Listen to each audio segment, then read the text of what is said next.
Thoracic spine rotation is one of the biggest limitations that people face in everyday life. Being able to rotate to your right or to your left with just your upper torso is critical for just daily function for sports such as golf, baseball, any rotary sport. So what we're going to do today is show you the top 3 exercises to improve your ability to rotate. The first is going to be, so basically from a tool standpoint, all you'll need will be a foam roller. And if you want to get very aggressive and very effective at it, you can get, oftentimes you can get these fancy 2 kind of lacrosse ball size balls that are kind of glued together. You can also just get 2 lacrosse balls, put them in a sock, or tape them together yourself. Both ways work effectively.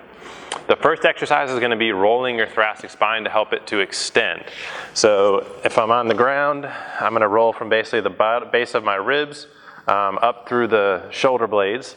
So if I'm using a foam roll, I'm going to just kind of roll back and forth this way. You might get a couple snap, crackle, pops. I can pause, try to extend back over the foam roll section by section if I want as well. If you want to get more pinpoint and get kind of section by section along the vertebrae, you can actually put the little balls on either side of your spine. So I'm going to get it right into the middle there. And then from this position with my arms crossed, I can do a little crunch up and back, kind of going segment by segment. This spot here is a little bit more uncomfortable for me, and I can maybe work here a little bit more, trying to push those vertebrae up more and into extension. So by using the balls, you can get a little bit more pinpoint in terms of the actual segment that you're attacking. Very, very effective. When you start, oftentimes, if you have limitations, it'll be very, very uncomfortable. That's where the foam roll sometimes is a nice introductory approach to it. And then the balls are much more effective, but if you're really, really locked up, they can actually be so painful that it's actually counterproductive because everything's locking up to try to protect it from the pain.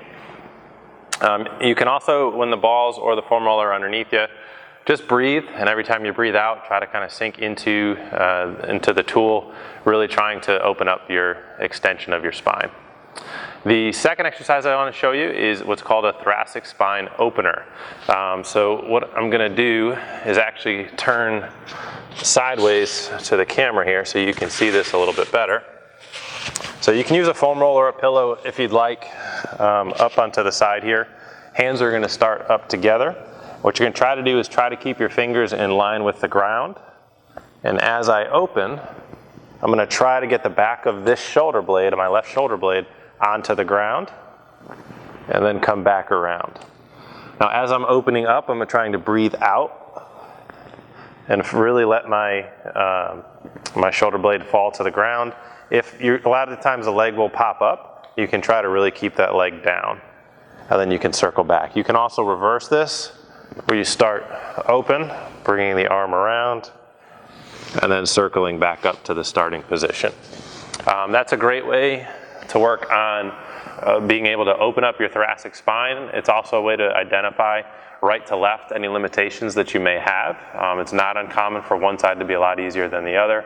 The one caution with that exercise, going back up over your head, is that if your thoracic spine is tight and you can't get your shoulder blade to the ground, you'll try to overuse your shoulder and your arm to make up for it. So really, really make sure that you're focusing on the shoulder blade getting to the ground and not just necessarily keeping your fingertips on the ground. So the last exercise of the 3 is going to be done on all 4s, and I'll do this facing the camera again so you can see the rotational aspects of it. You're going to take your hand behind your head. My weight is shifted to my heels, so from the side I'm not up over my hands. I'm actually shifted back a little bit, and this helps to lock my thoracic spine, or lock my lumbar spine, so most of my rotation is really coming from, or as much as possible is coming from my thoracic spine. From here, I'm going to rotate down, elbow to elbow, and then I'm going to try to rotate up as high as I can. And I'm just going to repeat that a number of times. I'm going to do that on the other side as well. If you have a shoulder issue where you can't get your arm up behind your head, you can put your hand behind your back and just work on shoulder rotation, dropping it underneath, and up, working on it that way. So those are 3 very, very effective exercises. I would do them in that order. The first one, doing the thoracic extension on the ball or the foam roller to get the joints moving. The second one, we're using gravity, is helping you a little bit to open up and you can kind of breathe into that stretch. And then the third one, where it's a little bit more active and more dynamic with you having to move through the rotation into both directions. So hopefully this helps you improve the ability for you to rotate in your thoracic spine. If you're having back pain, if you're having trouble turning in golf or baseball or any other rotary sport, these are great exercises to help you improve your ability to rotate, decrease back pain, and just overall have a much healthier spine.